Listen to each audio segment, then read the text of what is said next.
Surat al-Bayyinah, chapter the evidence.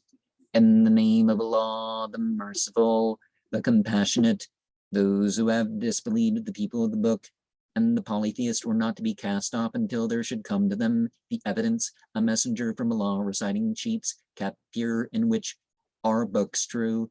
Those who had been given the book did not separate until there had come to them the evidence. They were commanded simply to serve Allah, making him the exclusive object of religion as Hanifs. I don't know the plural. To observe the prayer and pay the zakat. That is the religion of the true. Verily, those who have disbelieved of the people of the book and the polytheists are in the fire of Gehenna to abide therein. They are the worst of creatures. Verily, those who have believed and wrought the works of righteousness are the best of creation.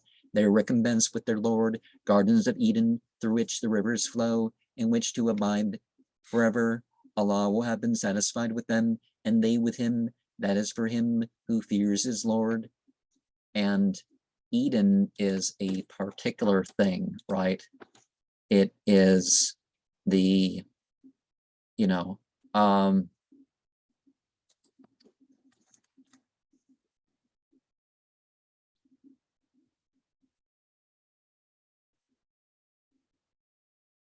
okay.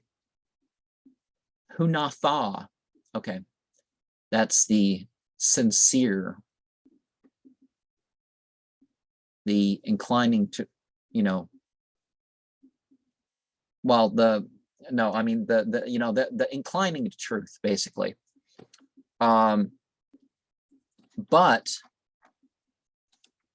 one of the things, the whole Eden thing, Eden indicates a certain type of luxurious garden.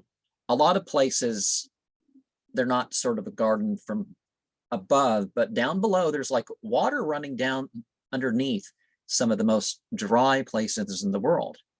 Now, industrial drying out of those places is a problem. The environment needs that water below.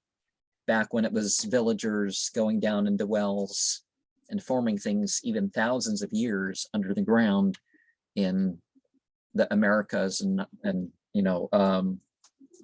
Spain and over towards Turkey and over in the Hyperborean area, there was some stuff going on. And so not all of it had to do with water, but yeah, it kind of, but there's the lushness on top too. So that's one of the things meant by that term. It's not just some abstract term, although it does refer to something beyond this world.